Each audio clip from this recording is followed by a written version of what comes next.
that said we were going to pay you directly. And from 2009 until 2017, this hospital district would take money that it would otherwise pay to the hospital for taking care of the indigents and would send that money to the state.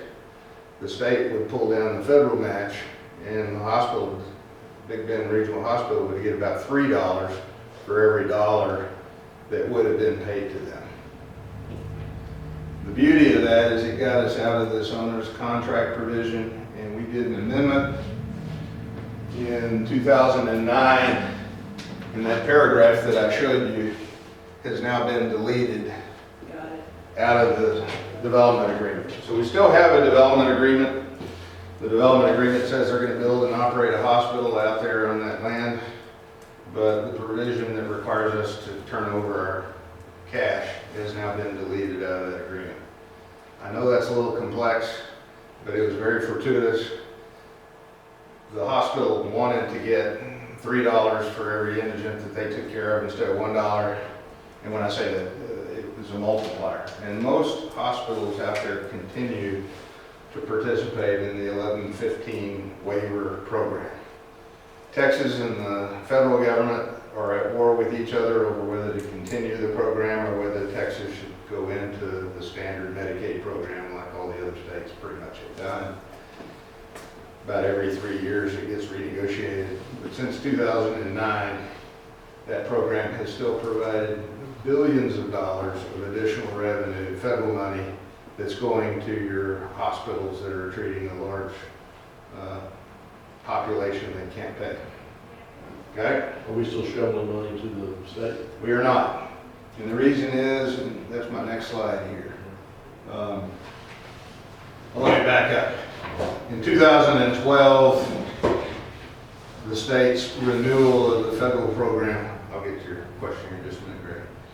When the state renewed the Medicaid program, the feds created two pots of money. One was for indigent care costs, and the other was for new and innovative healthcare programs. And I mentioned earlier that Montgomery County gets paid for community paramedicine by the feds. That's when in 2012 the second pot of federal money came available for, and they call it DSRIP, which is Delivery System Improvement, Healthcare Delivery System Improvement Program. And if you can document to the feds that you are doing innovative healthcare like community paramedicine, there's a second pot of money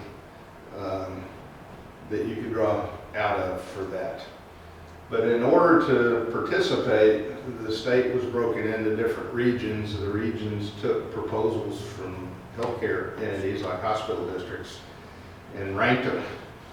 And if your innovative program ranked high, then of the 14 state regions, we are in region 14 actually, which is Ector County and counties around here. We're not participating in this anymore, so this is kind of history, but bear with me. If the region promoted some healthcare incentives, they could draw from this second pool of money. But all hospital districts were required to be part of that partnership. So in 2012, we actually joined into our regional partnership, which continues to this day.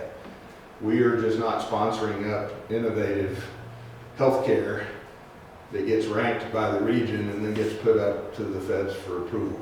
But there is a program out there that allows that. Some of the other hospital districts are doing that to cover innovative health measures.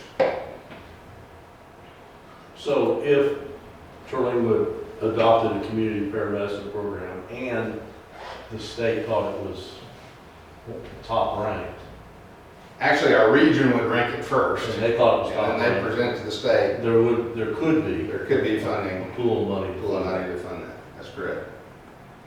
And a lot of the universities are involved, Texas Tech, Texas A&M, in working to come up with more innovative healthcare to get local. A lot of it is to help hospitals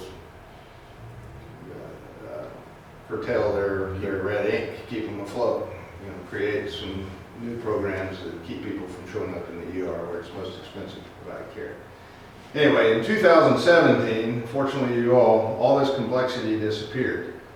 The hospital corporation, which is BBHC, came to the hospital district and said, we don't want to participate with the hospital district anymore in pulling down these federal dollars. Their lawyer explained to me that Ector County is actually putting money up to, and a lot more money than we were, to pull down the federal match. We were also beating on the table at that time that our money was going to headquarters when it got pulled down and wasn't being spent locally. So now we pay Rick in the hospital directly with the hope that when he takes care of one of our indigent patients, just like any other provider, that money stays local and it doesn't go to HQ of Quorum. So we are no longer participating in a partnership with the hospital for the magic piggy bank that allowed them to take our payment and pull down $2 in federal dollars on top of that. But if the hospital corporation, as we know it now, let's say they went bankrupt, somebody bought their assets, they could go back in and reapply for the 1115. They can come reapply and Come to us. they have what's called an affiliation agreement that they have to get us to sign that puts us back into that program. And we could opt out or Opt in or opt out. You would then make a voluntary contribution on a quarterly basis into a state suspense account that could be based on the value of the care that they provided or any amount of money you want. And the hospitals are always asking for more and more money to be contributed because the multiplier really helps them. Now, Then we stopped playing state. That's why there was a lot of problems when that was going on there, right? There was a lot of. tremendous politics involved. Yeah. The other thing is, and this is something I think the board needs to understand, the hospital can never recover out of the program more than the losses that it can demonstrate that it shows. It can never turn that money into the black. It's to stem the red ink. A lot of accounting games can be played in showing how much red ink you have, but the program does not allow you to actually make money. It allows you to, I mean, it's intended literally to keep the doors open on a lot of hospitals that have a high proportion of low-income people. So, in a sense, what you're telling us is that we have a very strong vested interest in knowing the economic viability of our Of hospital. your hospital, that's correct. And in fact, we probably ought to know a lot more about our hospital than we probably do. And you do have an ex officio board member that gets to serve on the Big Bend Hospital Corporation Like Buddy board. goes to all the meetings, so he Right. he knows what's going on. Uh, And Rick comes and reports to us, Yeah. and he started coming to the meetings again, so. And the message I want to sell to the board is, there's an ebb and flow. I mean, this is, nothing is staying static. It is healthcare is a very dynamic thing, and there's all sorts of little interim things that come up that this board will have to address. Right now, the hospital is just another healthcare provider. You have to have it under enabling legislation. They're on your land, they're squatting on your land out there, which is fine. There is a site lease that I haven't put in this PowerPoint that talks about the building of the building and the fact that when it runs, just like any other lease, it becomes yours at some point in time. How is it not ours if it's on our land? I don't understand. It's a ground lease. It's a ground lease. I understand, but Yeah. we actually own it. Legally, any fixture on the land belongs to the Okay, owner. that's They have a leasehold interest, I guess. Yeah. So So today, if they went, something happened to the hospital, they were bankrupt, we actually still in the building. you would. And so we go figure out something. 10-minute break, lunches. Yeah.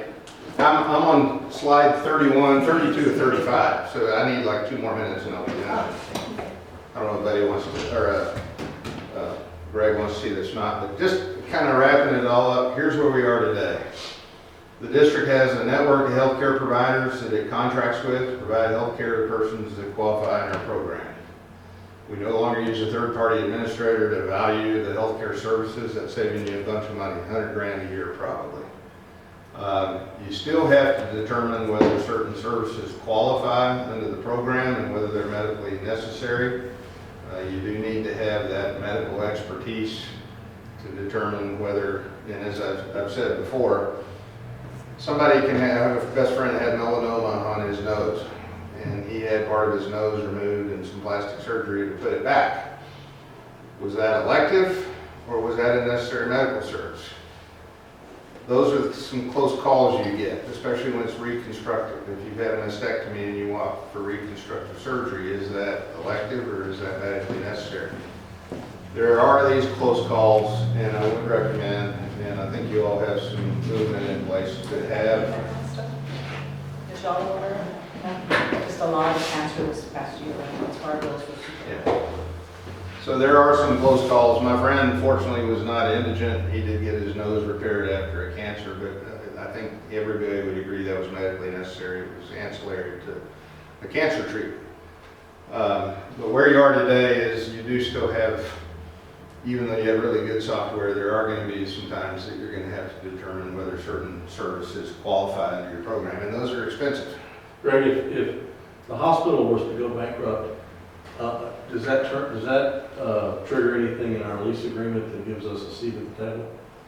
Do we have negotiation rights at that point I think under if they file bankruptcy? state law, they have, before they close their doors, there's a 90-day period that they have to give notice to the public.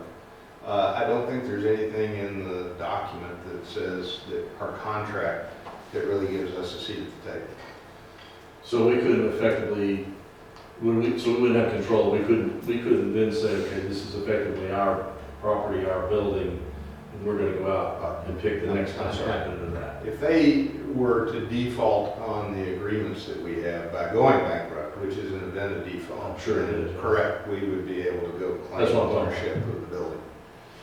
And be involved in the decision to How to reopen it, who's going to run and it. who's gonna run it, and who's gonna come in now. Because under the law, we would be, if we couldn't find anybody, we would have to run it. Is that Correct. right? There you have it. You have a duty to provide a So we have hospital. this huge sword hanging over our You head. do. Wow. You want, I've always said this, the hospital district needs the hospital, and the hospital needs the hospital district. It's just a fact of life here. And you might be at war, I was at war at one time with the CEO, we were threatening to sue the hospital. There was a CEO that I just couldn't get along with, that would come to board meetings unprepared, and he was running the indigent program, and he would bring numbers on the back of a napkin, and there was a lot of confrontation. He got moved elsewhere, and I think we have built relationships, especially when the federal money was so big and meant so much to them that they needed our buy-in. Those relationships thawed. My understanding is Rick is working with you all, but you need him, you need his organization, they need you all.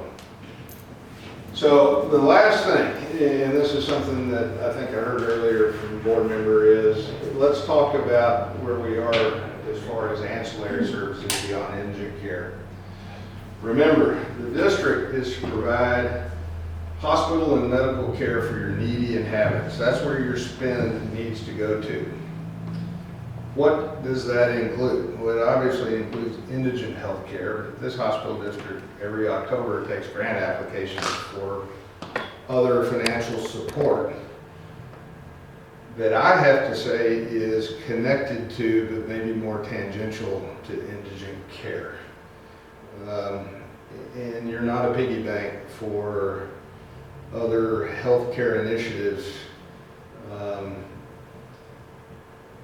that are not related to providing health care to your indigents. You all do provide support to your local clinics. I know that there's been some infrastructure support. I know that your medical professionals, your rotations, for your nurses and medical professionals that come out here, you all provided some housing stipends in the past. You provide financial support to your EMS providers. You've done some other public health services for mental health. I think you all at one point gave a grant for some mental health stuff. Your car seat program. Those are right on the border of your mission and your charge. And if your indigents are benefiting in that, I think in court I could defend and say this is, the court can't substitute its judgment of what's prudent in providing health care to an indigent. Can't substitute its judgment for the board's judgment. And as long as the board says, yes, those are value-added benefits that ultimately inure down to our indigents, I think I could defend it, but it's right on the edge. Burden of proof's gonna be on us though. Burden of proof would be on us. A taxpayer could say, I'm gonna file a declaratory judgment lawsuit to enjoin the district for making this spend because it has nothing to do with indigent health care. And that's always a live charge. If the county came to you and said they needed a health service, mosquito spraying, that's a health service. Restaurant inspection, that's a health service. Even A new monitor for an ambulance. yeah, there are lots of things that are public health, but are not indigent health. We got a new monitor for an ambulance. So I do want the board, That should be much further up the list than. yeah, I do want the board to understand that again, the public sees you as a piggy bank for more than indigent care, but your charge is got to really be focused on indigent care and benefiting the indigent care and not full-on public health functions. Those actually stay with the county. The county has the public health responsibility. That's Sewer That's inspections. the direction that this board has gone, Yeah. is because more and more, we're putting more and more into the indigent program care overall. Our budget's really high for that. And then whatever's left goes in the bucket for grants, so I feel Yeah. like we're right on that. Just We don't have any programs anymore. right. And again, if it's Martha Meds, I would think that it, I know, but when it did exist, because there wasn't a pharmacy in Martha, if your needy inhabitants were getting their prescriptions filled through that, I could defend that all day long. The fact that it was opened up to people that weren't on the program to get their meds, you know, it is a community benefit. A judge would find it very hard to shut that down. The point I want to make though is it's not a, I understand. what you're not saying. a Exactly what you're department saying. store, and let's go do this and this and this and this and this. It has to be tied to your indigent care program. It's like the Department of Public Health instead of the county. Yeah, these are all honorable things to do. Absolutely, They're all worthwhile to It's do, just the wrong. but they don't meet our mission, they don't meet our charter. It's the wrong. And this goes back to EMS, which I'd like to have a discussion with another time about. And I'm all EMS, right? But I think we veered off. I really do. I think we are way off track on EMS. Unless we can directly show that we're funding true indigent care related to EMS. And I know we've been down this road before, but Yeah. I want to hear the. No, I understand what you're saying. I'm just, going with, I understand what you're saying. I mean, look, my department just got $65,000, so I'm not ungrateful for that. But I don't, if our mission is indigent care, then that $65,000 should cover something related to us writing off people who cannot afford our services. I think that Greg needs to answer that. Can you just answer? I don't want to buy a thumper. I don't want to buy a Life Pack 15. I don't want to buy a new ambulance. Now, I realize money is fungible, so it just moves around in circles and goes to different places. But I want to be able to defend that Toledo Fire and EMS wrote off, pick a number, $50,000 last year, of people who truly couldn't pay, and it's documented. Can't pay. I hear you, but I'm going to let Greg speak to it. I'm going to answer with two things. One, I have not curtailed the board making policy of what healthcare services indirectly protect and provide care to indigents. I can make an argument all day long that a grant EMS is not indigent care, but part of that service is indigent care. But the second part is, unless you can point me to something in your enabling legislation, which the legislature's held you to, that says you can provide money for something else, I can't defend it.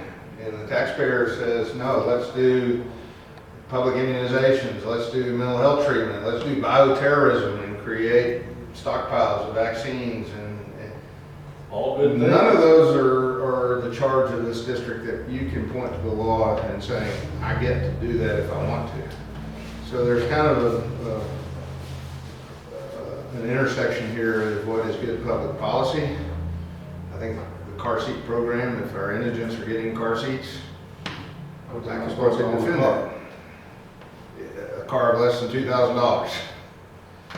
So the charge for the district is to set policy, but to know where your kind of lodestar authority is. So how come you can't use monies to pay for his write-offs on indigent patients that couldn't pay? I think if he could drill those numbers down and give them to you and say, here's what the indigent care spend was that we've absorbed for EMS, you absolutely could. Nobody's ever done that. Then it would have to be indigent people Yeah, that are in the program, People in our not a program. list of Do 80-something. these names match up on our list? Yes, that's exactly right, because Yeah. otherwise you've got two different Yeah, and standards. then what residents are we saying? Everybody come to us, we're paying everybody's bills. So if he can prove that he hauled one of the indigent patients that was enrolled in this program, At the time of his at the time of transfer, his transfer. Very you reasonable. could write that check.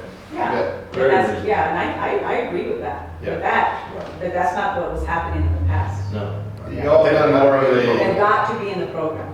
y'all have done more of a rough justice of, we know you train. So, yeah, the break brought $50,000 and we're looking at it, but only 2 of those patients were in our program. That's the only 2 that we can give you money for. Right. That's right. I will say this, you all have had and fortuitously, you've had boards that have created a nice reserve in case you have some kind of mass casualty or something really bad in your injury program, which is a blessing to have a good reserve.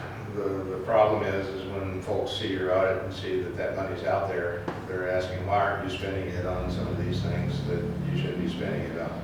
And you're always going to have that tension because I don't know that the public quite understands what your charge is. I've said that about 3 times. We're in the midst of that right now. Yeah.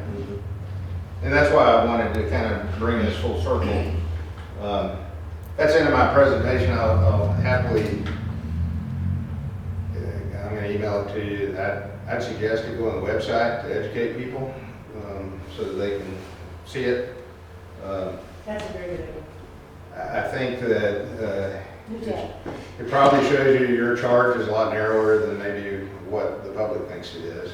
And when you make policy, just remember you got to stay within the bumpers of what the law allows you to do.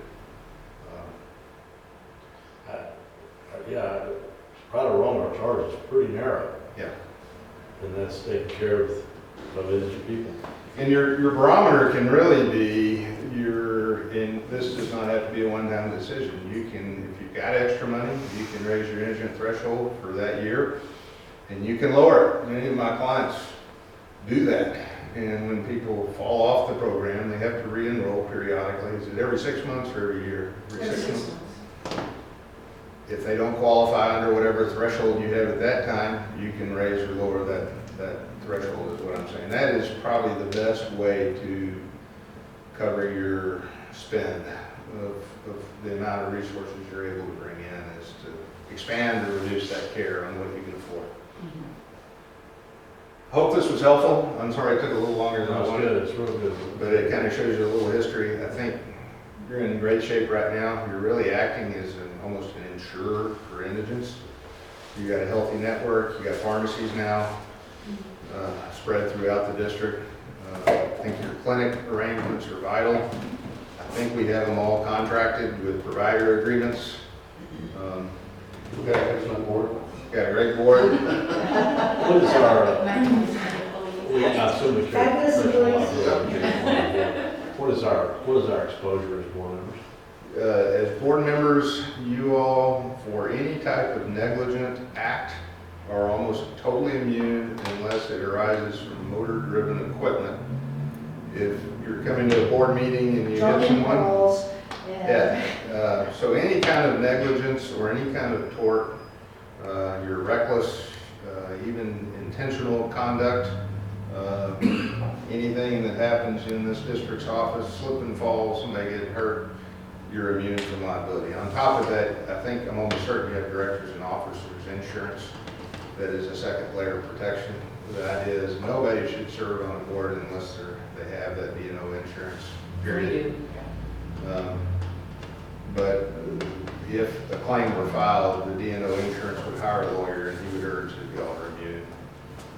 We're not immune for gross negligence within our position as a board member. You are. We are. You are.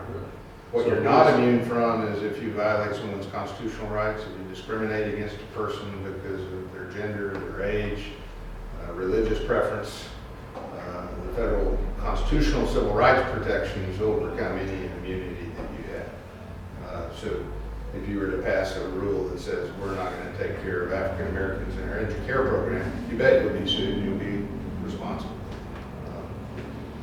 But other than really civil rights claims, if you operated an EMS service, which some of my hospital districts do, they get sued all the time when they have ambulance accidents and their motor vehicles. Very rarely sued with medicine, it's Right. another accident. Right.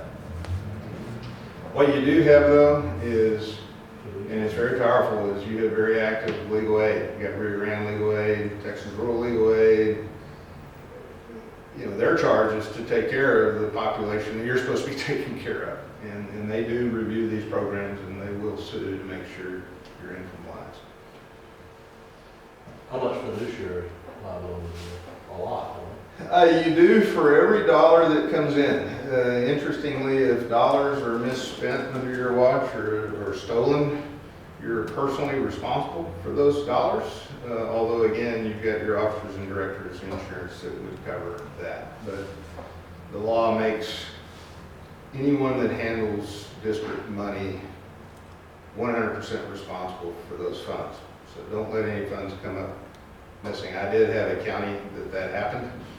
A bunch of tickets that were paid never made it into the treasury. And the treasurer was very surprised when I said, you personally, out of your own bank account, are responsible for that. Fortunately, they had insurance that paid. And what that really was, it was stale checks. It was checks that weren't getting cashed timely, and they became stale, and therefore the government lost out on being able to collect the money. But you take your jobs, I mean, take it very seriously. I mean, you all do. You're a good board. But as far as waking up at night worried about legal liability that might bankrupt you personally, it's very, very low possibility. Does that help? Yes, sir. Very good. All right. Thank you all. How many more years you gonna stay on? I'm leaving in December.